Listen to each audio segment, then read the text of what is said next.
हा बोलायलाच जागा नाही। यांच्यावर ही सगळी गद्दारांची शिक्का लागलेली ही मंडळी आहे। हे गेले तर आता परतीचा दौर तर संपला आहे, परत काही येऊ शकत नाही।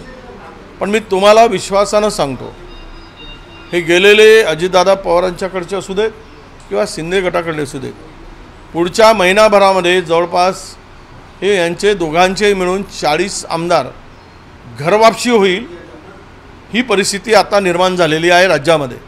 आणि त्यांनी तशा पद्धतीचा संपर्क साधत असल्याची माहिती सुद्धा आहे। वस्तुस्थिती काय आहे मला माहीत नाही, परंतु ती चर्चा मात्र प्रचंड जोरात आहे आणि हे होण्यामध्ये कुठलीही अडचणही मला दिसत नाही, कारण वारे आता महाराष्ट्रातील महाविकास आघाडीच्या दिशेने वाहत आहे। एबीपी माझा, उघडा डोळे बघा नीट।